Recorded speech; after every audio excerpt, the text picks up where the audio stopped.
శ్రీ ఎర్ని దుర్గా మహాకాళీ భైరవ్ అభిరామ్ గురు భవానీ భూతప్రేత పిశాచ నివారణ నరకోశ దృష్టికోశ నివారణ వ్యాపారాభివృద్ధి కొరకు గృహ దోష గ్రహ దోష నివారణ కొరకు కళ్యాణ దోష నివారణ సంతాన దోష నివారణ స్త్రీల శారీరక సమస్యలు మానసిక సమస్యలు చెడుపు చిళ్లంగా తీయుట దంపతుల మానసిక సమస్యలు భూమి యొక్క సమస్యలు ఆరోగ్య సమస్యలకు నాటు వైద్యం వాస్తు జ్యోతిష్యం గృహమునందు శాంతి హోమం అఘోరి పూజలు చేయుదురు మరిన్ని వివరాలకు ఈ క్రింది నంబర్లకు సంప్రదించండి. నమస్కారం, న్యూస్ బులెటిన్ కి స్వాగతం. నా పేరు సుమలత. వార్తల ముందుగా హెడ్లైన్స్.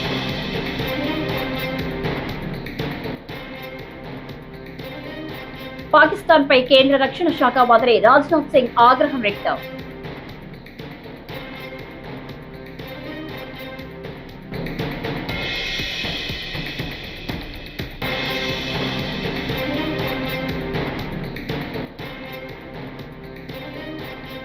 కూటమి ప్రభుత్వ అసమర్థత విధానాలతో టీచర్లలో అలజడి. ఎమ్మెల్సీ కల్పలతారెడ్డి.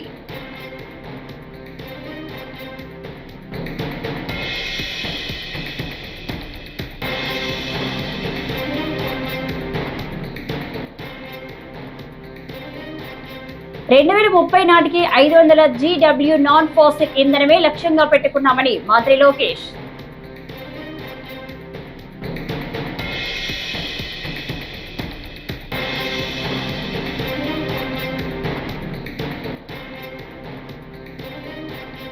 వీరయ్య చౌదరిని కుటుంబాన్ని మోసం చేస్తున్న TDP. Jupudi Prabhakar Rao fire.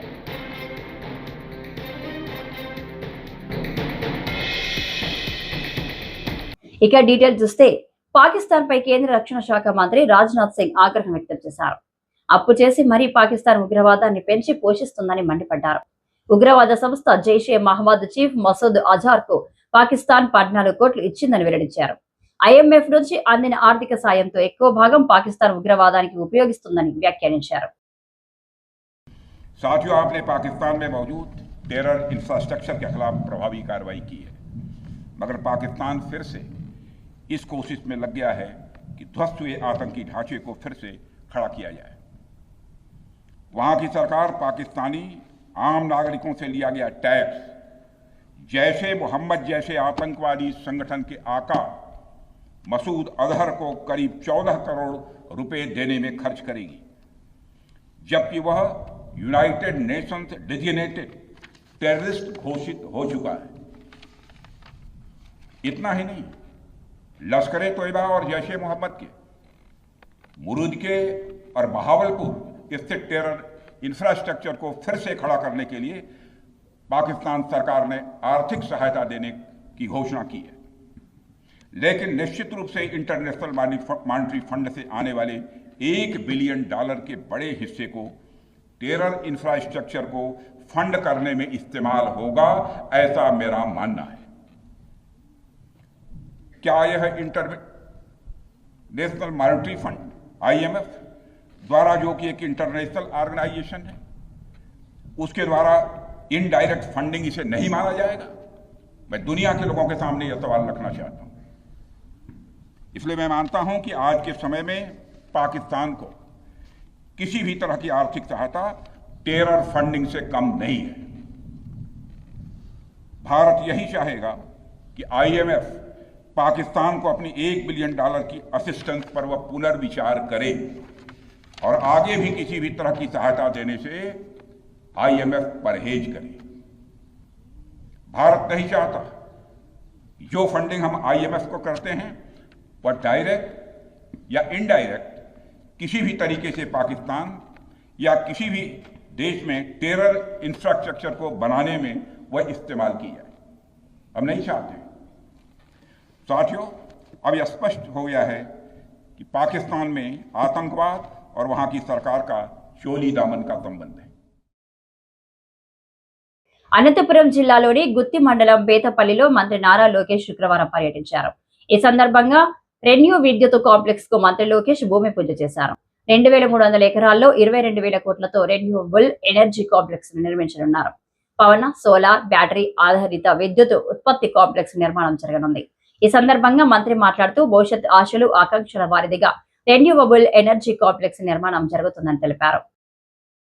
This complex is more than generating power. It will generate livelihoods, empower communities and energize our economy. After a 5-year lull, Andhra Pradesh is witnessing a green renaissance. A return of renewable energy majors like ReNew sends a loud and clear message that this is the decade of Andhra Pradesh. This is the dawn of clean Pradesh. Let us not forget, ReNew was one of the largest renewable energy investor in Andhra Pradesh before 2019. Despite the challenges of the past, they are back not just with investment but with conviction. Because when policies are strong, confidence returns, and when leadership is visionary, growth is inevitable. Mr. Sinhaji, your belief in our state and its future is really inspiring. Your return is not just a partnership, it is a reunion of vision and values. I was sitting next to Sinhaji. He was explaining various other projects as a group they want to undertake. I told him only one thing: give Andhra Pradesh the first opportunity and we will deliver on the speed of doing business,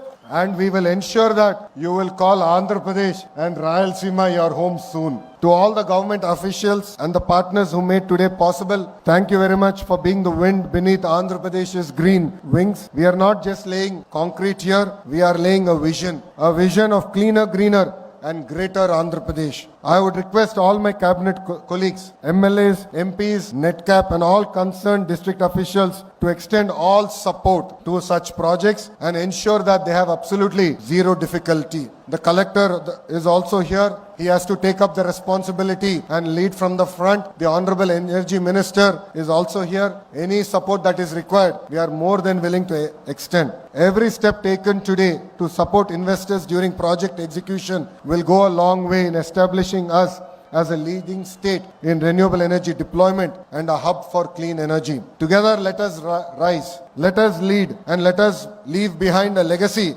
not of pollution but of power with a sense of purpose. కూటమి ప్రభుత్వ అసమర్థత విధానాలతో టీచర్లు అలజడి సృష్టిస్తున్నారని YSRCP RTI విభాగం అధ్యక్షురాలు MLC Kalpalatha Reddy మండిపడ్డారు.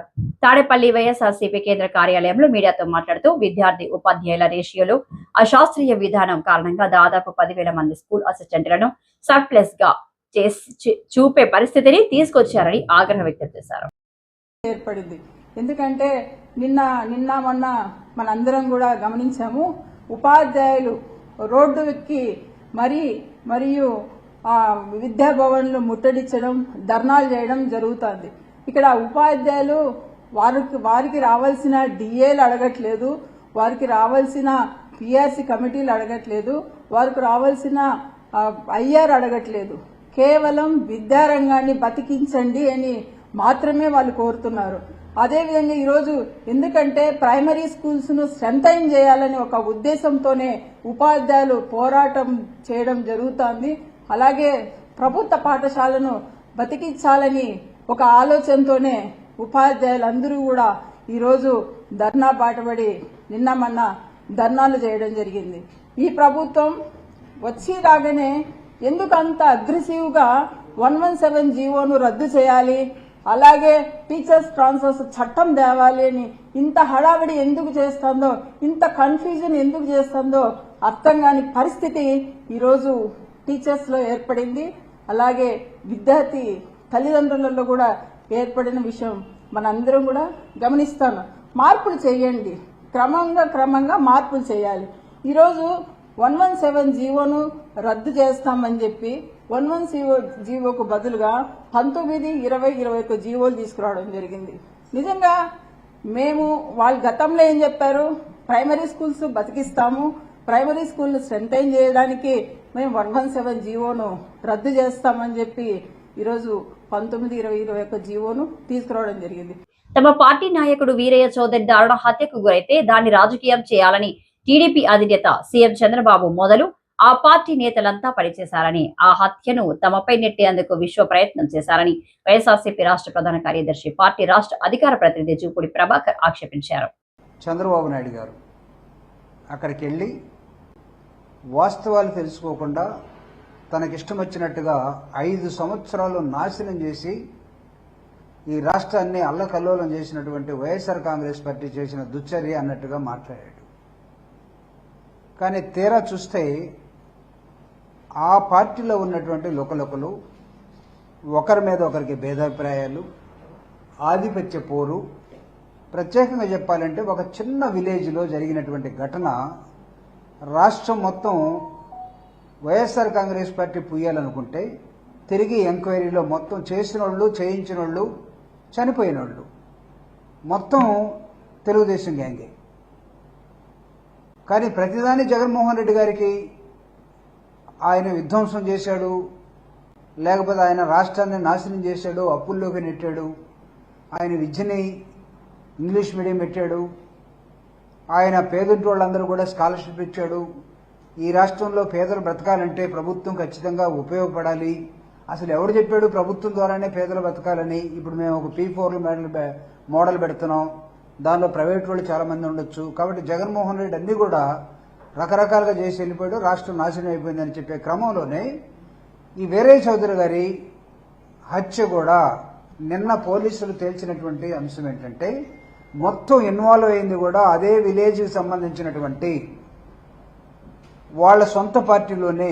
ఒక విధంగా చెప్పాలంటే సొంత గ్రామము, సొంత బంధువులు వీళ్ళందరూ చేసి మర్డర్ చేసి వీరయ్య చౌదరి గారిని ఒక గ్యాంగ్ని ఎంగేజ్ చేసుకొని చిన్నపిల్లలు వాళ్ళు కూడా వాళ్ళ ఫోటోలన్నీ తీరా చూస్తే చంద్రబాబు నాయుడు గారితో వాళ్ళ ఫోటోలు. ఆశ్చర్యం, ఒక చిన్నపిల్లవాడు this is the photo murder కేసులో ఉన్నాడు. ఇతను చంద్రబాబు నాయుడు.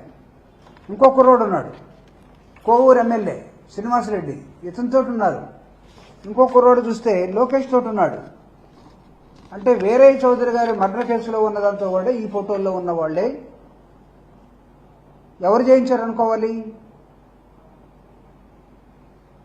సో కాబట్టి వైఎస్ఆర్ కాంగ్రెస్ పార్టీని ప్రతి అంశంలో ఈరోజు ఇంగ్లీష్ మీడియం కానీ జగన్మోహన్ రెడ్డి గారి విద్యలో ప్రవేశపెట్టినటువంటి అనేక అంశాలను తొంగలో తొక్కేసి ఈ రాష్ట్రంలో విద్యను నాశనం చేశారు. ఇప్పుడు జగన్మోహన్ రెడ్డి గారు తీసుకున్నటువంటి అనేకమైన జాగ్రత్తలు ఈ రాష్ట్రంలో పేరెంట్స్ని పిల్లలు కూడా వదిలేసి ఇతర దేశాలకు వెళ్ళిపోతే వ్యాపారం కోసం, ఉద్యోగం కోసం వేరే చోట వెళ్ళిపోతే గ్రామాల్లో ఉన్నటువంటి పేరెంట్స్ని, ముసలివాళ్ళని, లేకపోతే ప్రతి కుటుంబాన్ని చూడటం కోసం ఆయన తీసుకున్న నిర్ణయం ఏంటంటే ప్రతి ఫ్యామిలీకి ఫ్యామిలీ డాక్టర్ కాన్సెప్ట్, హెల్త్ అది లేదు, మొత్తం పోయింది. అంటే జగన్మోహన్ రెడ్డి గారు చేసిన ప్రతి మంచిని సర్వనాశనం చేసే విధంగా మా పాలసీ వేరు, మా రూలింగ్ వేరు అన్న విధంగా మీరు చేసుకోండి, మాకేం అబ్జెక్షన్ లేదు. కానీ మీరు వైఎస్ఆర్ కాంగ్రెస్ పార్టీ మీద ప్రతిదాన్ని పొలవాలని చూసి వీరయ్య చౌదరి గారు ఆ పార్టీలో ఉన్నటువంటి లోకేష్ గారికి చాలా క్లోజ్ వ్యక్తిగా చెప్తారు. కూటమి ప్రభుత్వ ఏడాది పాలనలో రాష్ట్రం తిరోగమనంలో సాగుతుందని మాజీ మంత్రి వైఎస్ఆర్సీపీ గుంటూరు జిల్లా అధ్యక్షుడు అంబటి రాంబాబు మండిపడ్డారు. గుంటూరు క్యాంపు కార్యాలయంలో మీడియాతో మాట్లాడుతూ రాష్ట్రానికి కొత్త పరిశ్రమలు తీసుకురాకపోగా ఉన్న పరిశ్రమలపై కుట్రలు చేస్తూ వారిని రాష్ట్రం వదిలి పారిపోయేటట్లుగా చేస్తున్నారని ఆగ్రహం వ్యక్తం చేశారు. పరిపాలన చేయాలనుకుంటే దానికి తగిన శాస్తిని, తగిన మూల్యాన్ని ఈ రాష్ట్ర ప్రభుత్వం అనడం కంటే నారా చంద్రబాబు నాయుడు గారు లేదంటే మీ ఏకైక పుత్రుడు దానికి మూల్యం చెల్లించక తప్పదని ఈ సందర్భంగా చెప్పదలుచుకున్నాను. ఓకే,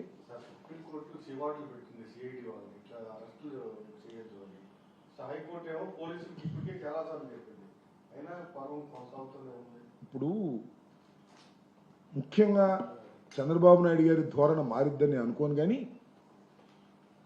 ఏ ప్రభుత్వంలో అయినా పనిచేసేటటువంటి పోలీస్ వ్యవస్థ ఒక్కసారి ఆలోచించుకోమని మనం చేస్తున్నాం. కానిస్టేబుల్ టు డీజీపీ ఆలోచించుకోండి. ప్రభుత్వాలు శాశ్వతం కాదు, అయితే డీజీపీ కూడా శాశ్వతం కాదులే, 2 సంవత్సరాలు వెళ్ళిపోతారు, అదే ఆయన ధైర్యం. చాలామంది ఐపీఎస్ ఆఫీసర్లు ఉన్నారు, రాబోయే ప్రభుత్వంలో కూడా పని చేయాలి. మళ్ళా తిరిగి చంద్రబాబు వస్తాడా, మేము వస్తావా, టైం విల్ డిసైడ్. కొద్దిగా రూల్స్ ప్రకారం వెళ్ళండి అయ్యా. మనం చూసాం కదా, చిలుకూరుపేటలో రజనమ్మ గారి కారులోంచి పట్టుకొచ్చాడు చొక్కా పట్టుకుని. ఏమైంది? 41 నోటీస్ ఇచ్చి పంపించాల్సిన కేసు అంత హంగామా చేయాలా? అంత హంగామా చేసి లాక్కొచ్చి తీసుకొచ్చి ఏం చేశావు? కోర్టులో పెట్టా, కోర్టు వదిలేసింది, అంతే కదా. ఇవాళ సుప్రీంకోర్టు, హైకోర్టు చాలా సందర్భాల్లో చాలా ఘాటుగా విమర్శ చేస్తున్నా మీకు తోలు మందం అయితే మేము చేయగలిగింది లేదు. చంద్రబాబు మందం అంటే రాజకీయ ప్రయోజనం ఉంది, మీకెందుకండి ఐపీఎస్ ఆఫీసర్లకి? సరే డీజీపీ గారు వెళ్ళిపోతారు అనుకో సంవత్సరం 2 సంవత్సరాల తర్వాత, సరే వెళ్ళిపోయినా చట్ట ప్రకారం ఆయన వ్యవహరించకపోతే పిలిపిస్తాం, అది వేరే విషయం. కానీ ఐపీఎస్ ఆఫీసర్స్, అన్ని ప్రభుత్వాల్లో పనిచేయవలసినటువంటి ఐపీఎస్ ఆఫీసర్స్ చట్ట ప్రకారం వ్యవహరించేటటువంటి పద్ధతుల్లో ఉండాలని నేను మనస్ఫూర్తిగా కోరుకుంటున్నాను. కొంతమంది ఐపీఎస్ ఆఫీసర్లు పాపం లూప్ లైన్లో ఉన్నారు, చాలామంది వెళ్ళిపోయారు సెంట్రల్ దానికి కూడా. మాకు పల్నాడులో ఎలక్షన్ టైంలో చేసిన మహిళ ఉంది, చాలా సిన్సియర్ ఆఫీసర్గా పనిచేశారు. ఆయన గవర్నమెంట్ రాగానే పంపిస్తారు. ఆమె పేరేంటి? మల్లికా కార్గ్. వైఎస్ఆర్ కాంగ్రెస్ పార్టీ ప్రభుత్వంలో చోటు చేసుకున్న వేల కోట్ల మద్యం కుంభకోణం పాత్రధారి సూత్రధారి మాజీ ముఖ్యమంత్రి వైఎస్ జగన్మోహన్ రెడ్డినేనని ఎక్సైజ్ శాఖ మంత్రి కొల్లు రవీంద్ర ధ్వజమెత్తారు. సిట్ విచారణలో అన్ని వాస్తవాలు తేలుతున్నాయన్నారు. సిట్ విచారణలో జగన్, ఆయన అనుచరుల పాత్రలు బయటకు వస్తుండటంతో ఏం చేయాలో తెలియడం లేదని ఎద్దేవా చేశారు. ఒక్కో మద్యం దుకాణంపై అద్దె 30,000 నుంచి 40,000 ఉంటే 1,50,000, 2 లక్షల చొప్పున చెల్లించినట్లు చూపించి 671 కోట్లు దోచుకున్నారని పేర్కొన్నారు. 2020 నాటికి 2,993 ఉన్న దుకాణాల్ని 3,396కు పెంచి తగ్గించామంటూ అబద్ధాలు చెప్తున్నారని ఆగ్రహం వ్యక్తం చేశారు. నేను ఈ సందర్భంగా అడుగుతా ఉన్నా, ఈ కుంభకోణంలో గత నెల రోజులుగా వస్తున్నటువంటి వార్తల్లో విజయసాయిరెడ్డి గారిని విచారణ చేస్తే ఆయన ఏ పార్టీ, మిథున్ రెడ్డి గారు ఏ పార్టీ, రాజకేశ్ రెడ్డి మరి ఆయన ఎవరు జగన్మోహన్ రెడ్డి గారు అనుచరుడు కాదా, గోవిందప్ప, ధనుంజయ రెడ్డి గారు, కృష్ణమోహన్ రెడ్డి గారు, వీళ్ళ పాత్రలన్నీ గురించి కూడా స్పష్టమైనటువంటి ఆధారాలతో ఇవాళ వార్తలు వస్తామంటే వీరంతా ఏ పార్టీకి చెందిన వాళ్ళు? జగన్మోహన్ రెడ్డి గారు ఇవాళ తప్పుడు కథనాలను మీరు రాయిస్తూ మసిపూసి మారేడుకాయ చేయాలని ప్రయత్నం చేస్తే అది జరగదు. సిట్ విచారణ జరుగుతుంది, వాస్తవ విషయాలు మొత్తం కూడా బయటకు వస్తాయి.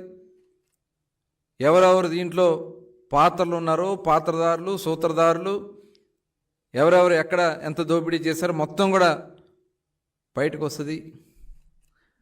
2019లో వీరెవరికన్నా మద్యం వ్యాపారాలతో సంబంధాలు ఉన్నాయా? 2019కి ముందు మద్యం వ్యాపారంతో సంబంధం లేనటువంటి వీళ్ళు మద్యం వ్యాపారానికి కేవలం మీ ప్రభుత్వంలో వచ్చింది వాస్తవం కాదా? దీనికి పూర్తి ఆధారాలు ఉన్నాయి, వాస్తవం కాదా? ఇంకా ఏదో మభ్య పెట్టాలని చూస్తున్నారంటే ఒకసారి మనం అందరం కూడా ఆలోచించాల్సినటువంటి విషయం. అలాగే 10 మద్యం డిపోల్ని తాకట్టు పెట్టి 13,000 కోట్ల రూపాయలు తీసుకొచ్చి ఆ రోజున దాన్ని వేరే దానికి డైవర్ట్ చేసుకుని దాని నుంచి కమిషన్లు కొట్టుకుంది, వాస్తవం కాదా?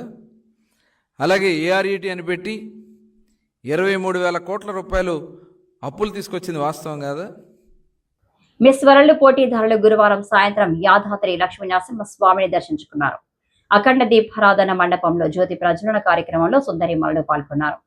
వారి వెంట ప్రభుత్వ వైపు బీర్ల ఐలయ్య కుటుంబ సభ్యులు, జిల్లా అదనపు కలెక్టర్ వీరారెడ్డి, ఆర్డీఓ కృష్ణారెడ్డి, ఆలయ ఏఈఓ భాస్కర్ తదితరులు ఉన్నారు. ఆక్టోపస్ తెలంగాణ స్పెషల్ పోలీసు ఆలయ ఎస్పీఎఫ్ సిబ్బంది భద్రతను పర్యవేక్షించారు.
రాజమండ్రి నగరంలో మురుగునీటిని మళ్లించేందుకు ఎంతో కీలకమైన NRC pumping station pipe line పనులు త్వరలో పూర్తవుతాయని రాజమండ్రి సిటీ ఎమ్మెల్యే ఆదిరెడ్డి శ్రీనివాస్ చెప్పారు. ఈ పైప్ లైన్ పనులను బుధవారం ఆయన కూటమి నాయకులతో కలిసి ముగ్గుపేట వద్ద పరిశీలించారు. ఈ సందర్భంగా ఆదిరెడ్డి మాట్లాడుతూ లింగంపేట వాంబే గృహాల వద్ద ఉన్న ఎన్ఆర్సీపీపీ పంపింగ్ స్టేషన్ నగరంలోని మురుగునీరు గోదావరి నదిలో కలవకుండా మళ్లించేందుకు ఎంతో కీలకమని అన్నారు. 450 HP సామర్థ్యంతో నెలకొల్పిన ఈ పంపింగ్ స్టేషన్ వద్ద నుంచి పైప్ లైన్ల ద్వారా స్వతంత్ర ఆసుపత్రి, దేవి చౌక్, ఆజాద్ చౌక్, ముగ్గుపేట, శీలం నూఖరాజు లేఅవుట్, కిమ్స్ ఆసుపత్రి, పెట్రోల్ బంక్, షెల్టర్, హోటల్ మీదుగా 3.5 కిలోమీటర్లు ప్రవహించి ఆవలు కలుస్తుందని చెప్పారు.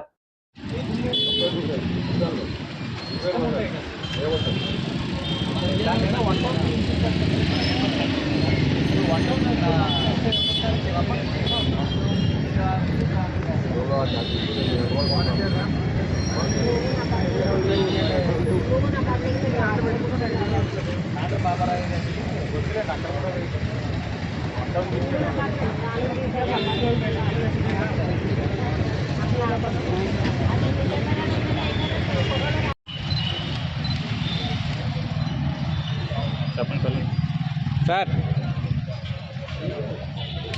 సార్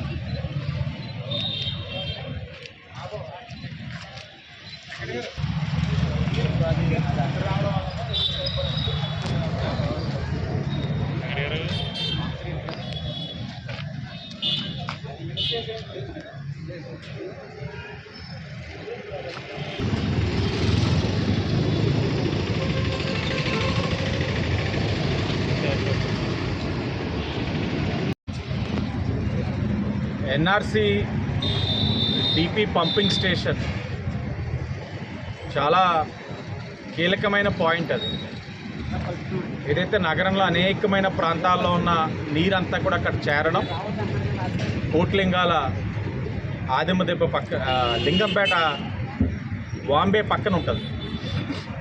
లింగంపేట వాంబేకు ఆనుకొని ఉంటుంది ఎన్ఆర్సీ డిపి పంపింగ్ స్టేషన్. సుమారు 450 HPతో ఇన్స్టాల్ చేయబడిన పంపింగ్ సామర్థ్యం కలిగిన పాయింట్.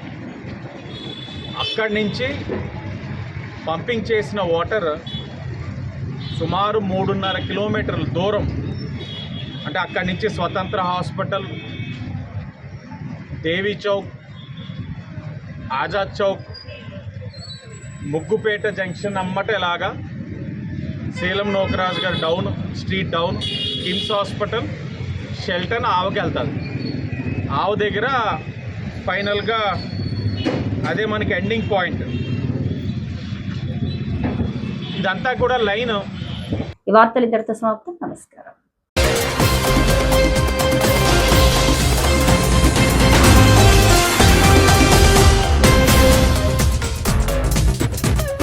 శ్రీ ఎర్ని దుర్గా మహాకాళీ భైరవ్ అభిరామ్ గురు భవానీ భూతప్రేత పిశాచ నివారణ నరకోశ దృష్టికోశ నివారణ వ్యాపారాభివృద్ధి కొరకు గృహదోష గ్రహదోష నివారణ కొరకు కళ్యాణ దోష నివారణ సంతాన దోష నివారణ స్త్రీల శారీరక సమస్యలు మానసిక సమస్యలు చెడుపు చిళ్లంగా తీయుట దంపతుల మానసిక సమస్యలు భూమి యొక్క సమస్యలు ఆరోగ్య సమస్యలకు నాటు వైద్యం వాస్తు జ్యోతిష్యం గృహమునందు శాంతి హోమం అఘోరి పూజలు చేయుదురు. మరిన్ని వివరాలకు ఈ క్రింది నంబర్లకు సంప్రదించండి.